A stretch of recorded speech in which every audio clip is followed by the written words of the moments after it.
On the show today, we take a deeper look at a leader for the Flames on the gridiron and a former Flame who's now leading in the professional soccer ranks. Plus, John McEnroe, Andy Roddick, and other tennis stars pay a visit to Liberty. It's all ahead. You're watching Game On.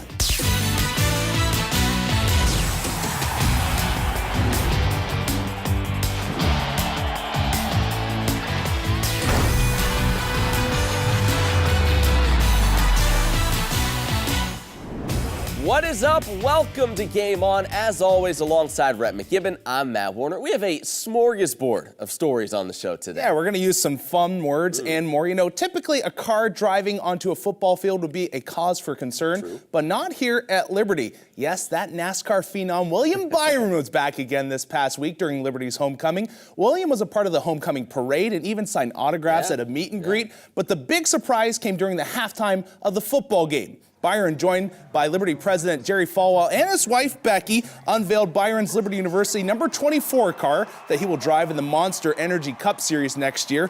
This fine piece of machinery that is a tribute to NASCAR veteran Jeff Gordon, who raced number 24 for 23 years. Liberty will be Byron's primary sponsor for 12 races in 2018 and 2019. The NASCAR unveiling, not the only festivities taking place on the Williams Stadium turf Saturday. Liberty football hosting Kennesaw State for homecoming 2017.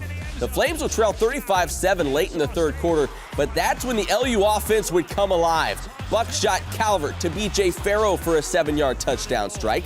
Then Carrington Mosley plunging in for his second TD of the night. And then the always familiar connection of Buckshot to Gandy Golden. They would strike gold once again. 21 unanswered points for Liberty. They would get within a score, but that's as close as they would come. The Flames end up falling in this one by the final of 42-28. With more on this performance, we send it on over to Rhett and head coach Turner Gill. Thank you, Matt. Joined as always by head coach Turner Gill. Coach, thanks for stopping in. Good to be here again. The ground game took a step in the right direction this last game. Carrington Mosley and Todd Macon both with about 5.5 yards per carry. What opened up for them? Well, I got to give credit to our coaches and then also to our players. We had a bye week, so we kind of changed a few little schemes and great attack as far as what they did in their first series, and our guys executed very, very, very well. So it was good to see us come out. And then overall, I thought the running game was better. We just had some inconsistency on some other things. Late stages of that game, you guys scored 21 unanswered points. How big was that in terms of just confidence moving forward? Well, it showed me that these guys still have passion. They still believe in themselves. They still believe in our coaching staff. They still believe about getting the things done. It's just great to see them stay after it. I mean, they didn't give up, still believing that they were going to win the football game. We still believe we're going to win the football game, and that's how you got to play the game. Every play is very, very important. You keep playing and keep playing and keep playing.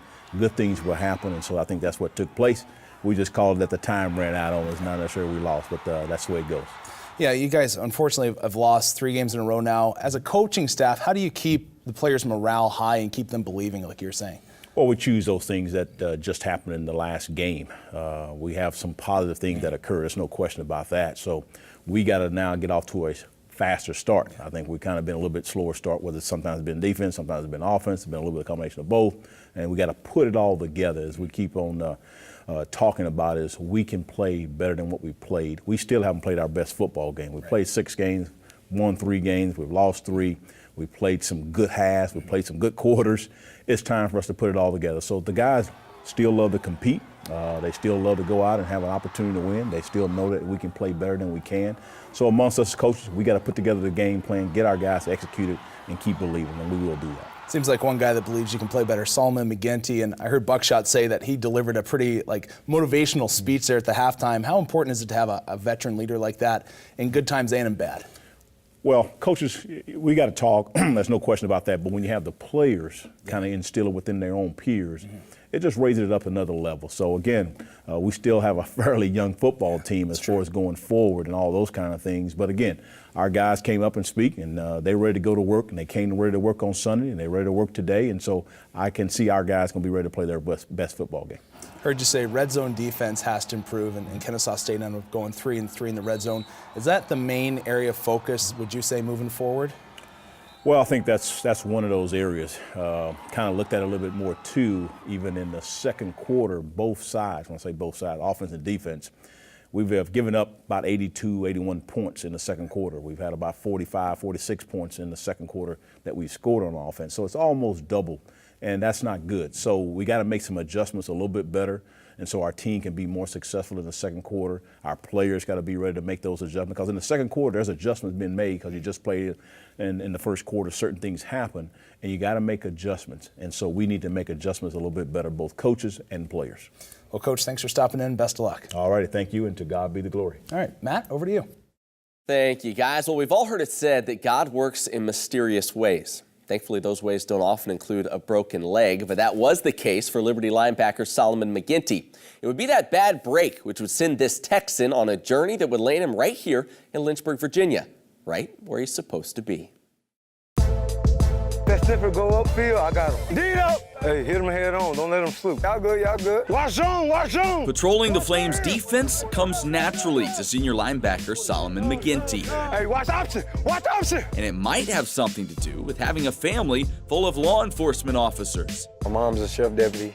My grandpa retired in 2014 as a cop. I have an uncle, my dad's brother, that's the chief of police. The Navasota, Texas native is proudly following in their footsteps, recently completing his criminal justice degree. The pitch, Wells the pass, looking near side, intercepted. Solomon McGinty near midfield, looking for room. And when McGinty's not locking up opposing offenses, he's making his mark as a team leader. Finish on 3, 1, 2, 3. He's a guy that brings so much energy and so much passion. There's not a minute on the field where he's not enjoying it. Around the building, I mean, he could be a stand-up comedian. He could bring the fire if he needs to. He'll get on guys. And you know, one thing I really like about him and respect about him is I see him helping younger guys that might need it. He's always there to put an arm around him. He's always the one that's gonna show him the right way. That's up, man. Keep grinding, man. You gonna get the red jersey, man. You gonna be good. Last season, McGinty's first with the Flames, he was voted a team captain before even playing a down of football. Quite an accomplishment for a former junior college wide receiver whose journey to LU began with a bad break.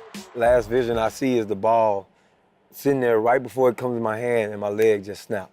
I was in tears, man, because, you know, once you realize what all you go through to get to where you're at, once adversity hits, you know, you try to handle it at that point in time, but you just got to let life roll on. When McGinty's first season at Tyler Junior College abruptly ended, he was left with many questions, but it would be a teammate's Bible study that would help provide the answers. It started in the dorm room with about 4 or 5 of us to almost the whole team in the lobby, you know, and everything like that. And it just grew, just from the few men that we had to the whole team. God had a plan the whole time. My head was down in my dorm room, and I was begging to be back on my feet. I was begging for that position. Everything that I was asking for, God was already, you know, had a plan for me. So when I came back, I had to make up my mind. Either I can give up now or I can fight it and overcome it. Although the injury healed by the next season, McGinty would find himself at the bottom of the depth chart. 2-3 games passed by. I was only on special teams. I didn't really get in the offense. I went to the defensive coordinator because I knew they needed help on at safety. I was like, Coach, you know, if you need help at safety, I'll come over. The position switch paid off. McGinty quickly found success on the field, but was still looking for a Division I scholarship offer. Liberty linebackers coach Josh Bookbinder recruits parts of Texas and decided to stop by Tyler Junior College to visit his friend and McGinty's coach, Danny Palmer.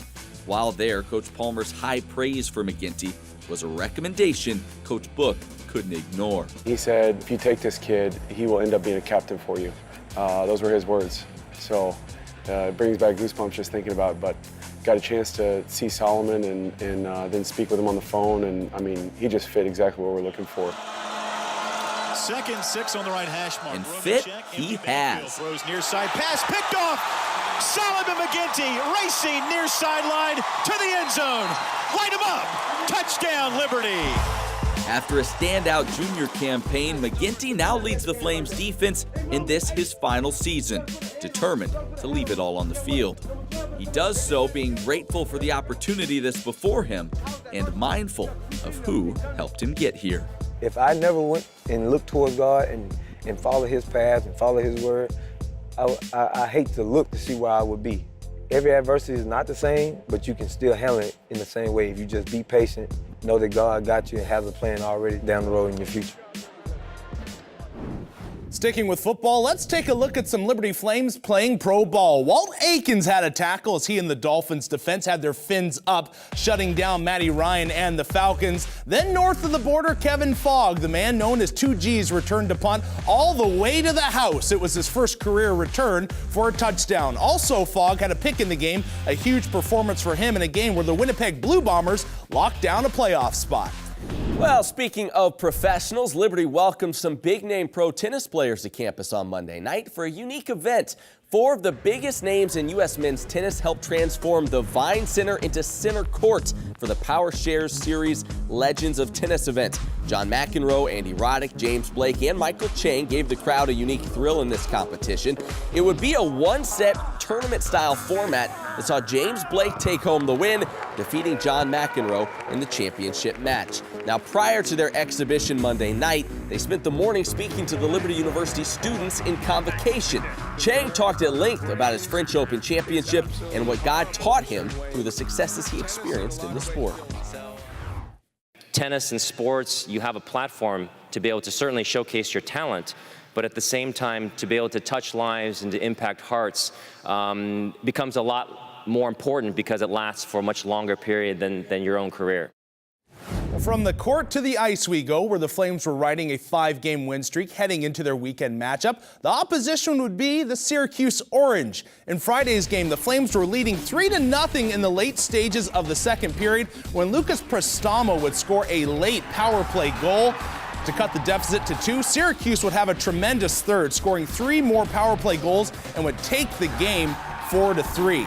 Game 2, the Flames would take what they had learned and come out firing in the first period, scoring all 4 of their goals in the opening frame. Cole Gammer, he had an absolute beauty with that soft touch around on the backhand, and then the Magic Man, Quinn Ryan, would unleash a shot that would go through the goaltender's glove and find the back of the net. Flames split the weekend series, winning Game 2, 4-2. Well, coming up, see how one former Liberty soccer player is now providing the leadership at the professional level. And buckle up, Warm, Hot, and Fuego in all its fiery glory when Game On comes back.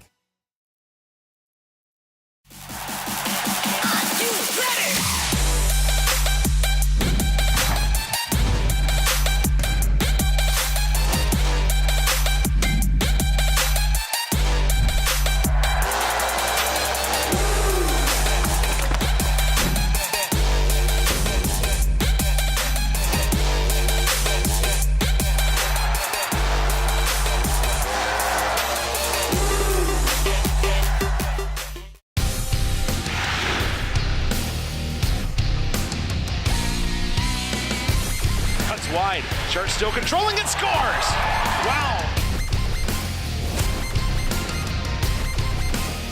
Here's Ryan on the breakaway. Scores. Save rebound comes out.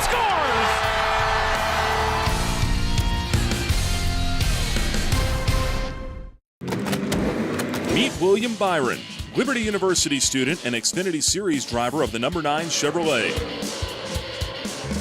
Since William was a child, he dreamt of racing. His continued partnership with Liberty University means he's able to pursue his college degree while chasing the checkered flag. Look for William Byron and the Liberty University number 9 Chevrolet on race day during the Xfinity Series this season.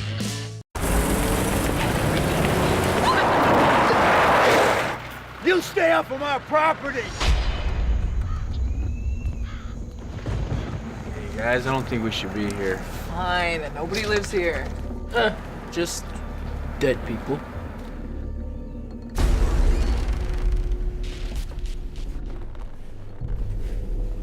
New profile pic, Donna? Hold this.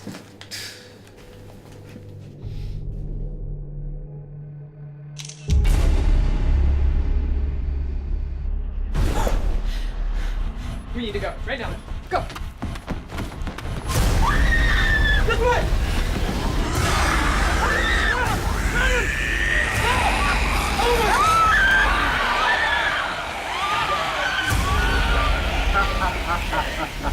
I told you to get out!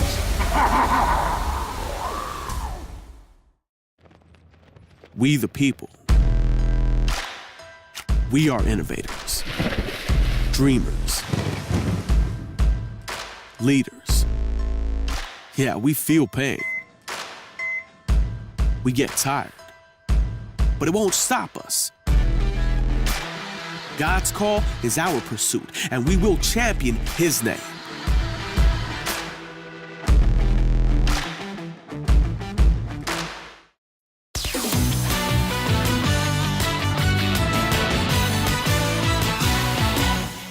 Hey there, welcome back to Game On. Currently atop the standings in the Big South Conference, the men's soccer team decided to give the rest of the Big South a day off and took on Conference USA opponent Marshall. Each of the previous 3 matches between these two clubs would go to overtime, and this one would be close as well. We head to the 36th minute, where Kevin Mendoza would rip a shot on goal, but the outstretched hands of Martinez would turn it away. After a push from the herd in the beginning stages of the second half, Liberty would turn the tide and pressure Marshall's defense. Final minute of regulation, Tracer Mbayu would cross the ball to the center of the box, where Pepe Segarra would bury into the bottom right corner, giving Liberty a 1-0 lead and the win. Well, staying with soccer, when you think of leadership in athletics, a lot of times we think of leaders on the field, making the big play, leading their team to victory. And while that is a form of leadership, real leaders do their best work away from the bright lights. And that's exactly the approach pro soccer player and Liberty alum Juan Pablo Guzman is taking.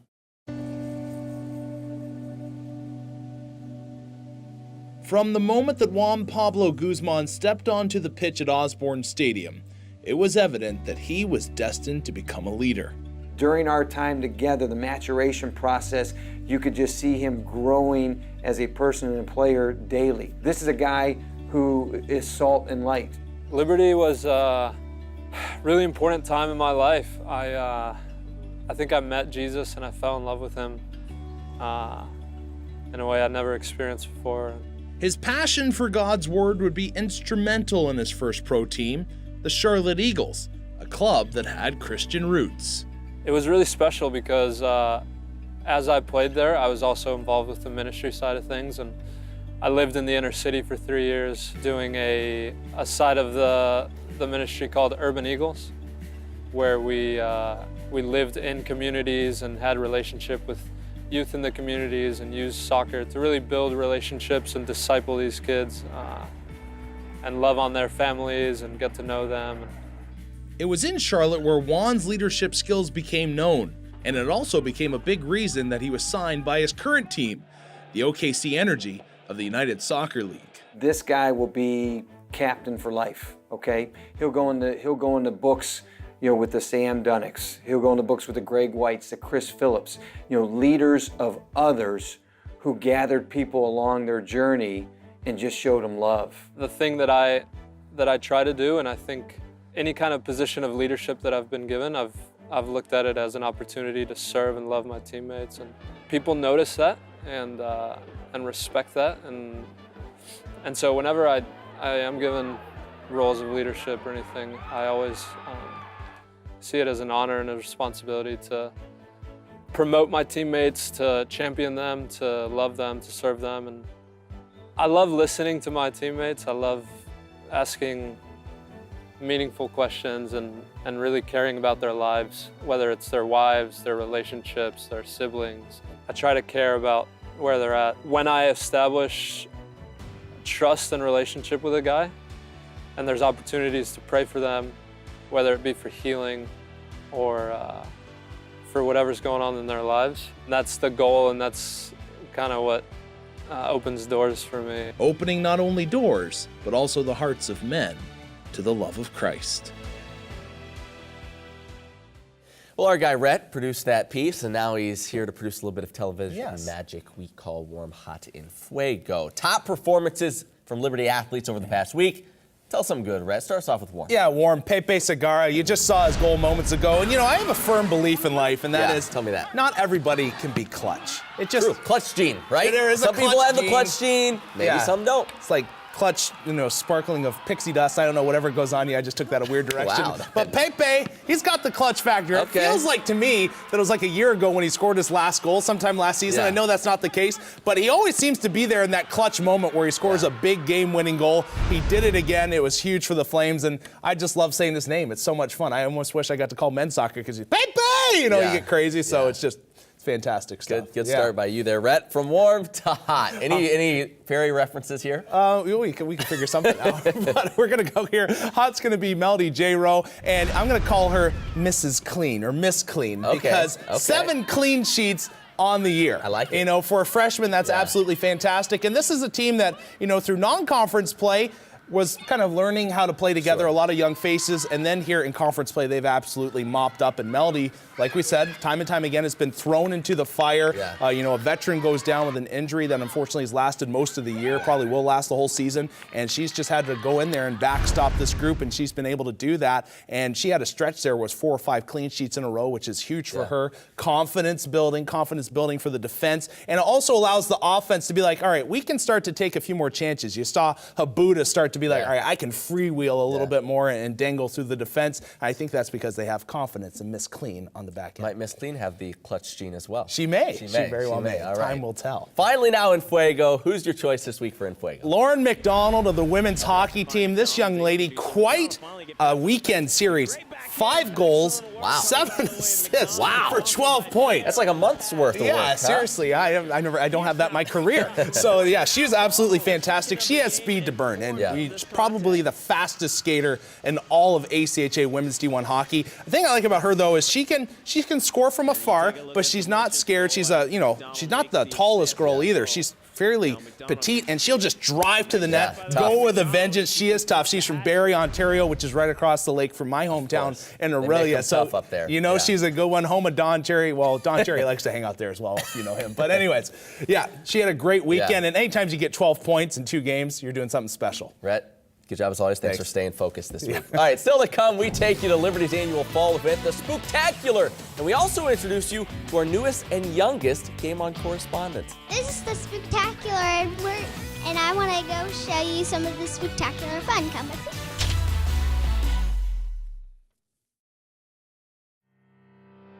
Welcome to Liberty University. We are so glad that you are here. We hope that while on campus, you will experience God's goodness and recognize His abundant blessings and faithfulness. From our thriving academics with over 200 programs and our close-knit community to our state-of-the-art facilities and residence halls, you will see that the Lord is integrated into each part of this university. Fun and excitement also await you here as you attend football games, basketball games, concerts, campus community, convocation 3 times each week, and much more, while developing relationships that will last a lifetime. Each of us has a different path during our time here, but we have at least one thing in common. Not leaving this university the same as when we came. I love this school. I love this school. I love this school, and I hope you will too. Welcome home. Welcome home. Welcome home.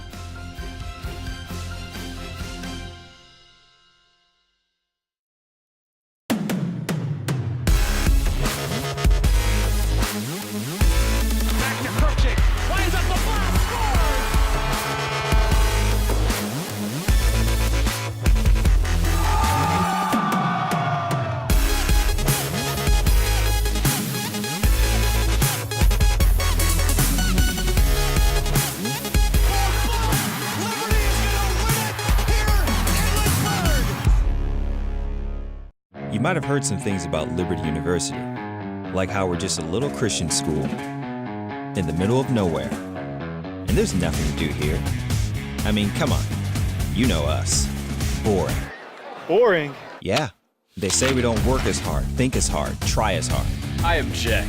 The truth is, well, we might surprise you.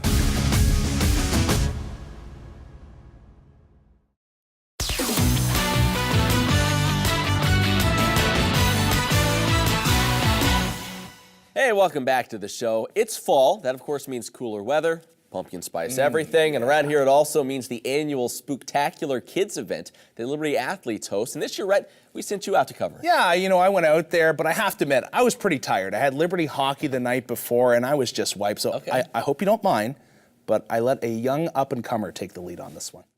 It's one of the most fun events on Liberty's campus. It's called the Spooktacular, and it's hosted by the softball and baseball team. Oh, it's my daughter Adelaide. Hi, Ads. Hey, Dad, can I give it a try? Oh, of course. Go ahead. This is the Spooktacular, and I want to go show you some of the spectacular fun. Come with me. There were so many cool decorations to look at, but I really wanted to try out the games. Hey, Dad, let's go do some Monster Smash. Oh, let's do it. My little sister Charlie's going to do it this time. Charlie, want to do it? Good job, Charlie. Good game. These Liberty athletes are so nice. Yeah, how do you play it? Okay, so you're gonna grab one of the ghost balls and you get to toss it onto the rack right here. Okay. Okay? Go for the green. Oh, 3 for 3. That's my child. Even the candy was top notch. Thank you. You're welcome. We're gonna go into the Hungry Monster at Spectacular. Let's go. All right, go ahead, Ads. Didn't make it. Yes, I didn't make it. Playing all these games made me very hungry. Hey, when I say pop, you say corn. Pop, corn, pop, corn, pop, corn. Yeah, come get some popcorn. I could get some popcorn or some yummy homemade cupcakes, but I saw that Will Towney had Chick-fil-A. Is this where the free biscuits are? There are no free biscuits here. He has the biscuits, so you can ask him about more details. Well, Will wouldn't give a little girl a biscuit, so we went over to see Amber Bishop at the hair station. Charlie, are you nervous? No. Do you want, what kind of hair do you want? That matters. It's starting to look a little bit crazy. I might get my hair done later. I don't know if I'm gonna do it right now, though. Do you have any questions for us? How many home runs are you gonna hit this year? I actually don't know. I'm gonna try my best to hit a lot. Okay. Great question. Next up had to be the princesses. How long did it take you to fly here? How long did it take me to fly here? Well, Terrence gave me an extra scoop of pixie dust, so I was able to make it really, really fast. Okay. After getting a balloon hat, I saw my brother Oakley with a lot of candy. Do you like getting the candy? Yeah, I got a lot of candy here. Did you get any gum? I did. I did too. All right, we're gonna go and review some more games. So we'll see you later, okay? Bye. Spectacular was my favorite Lynchburg event I've ever been to. The games were so much fun. Oh yeah, there we go. The costumes were so cute. And the athletes were the nicest. Well, I just want to thank everybody here for joining us at the Spectacular. And for Game On, I'm Adelaide. Looks like they had fun. Yeah, it's a you great did event. too, Yeah. as your son would say. Yeah, it looked like it was a great time out there. Yeah, a lot of fun. All my kids enjoyed it. Well, hey, we're about out of time this week. As always, hit us up on social media at GameOnLU, Facebook, Twitter, the whole deal. And our website, GameOnLU.com. You can check out all our stories there. He's Rhett. I'm Matt. Thanks so much for watching. We'll see you right back here at Game On next time.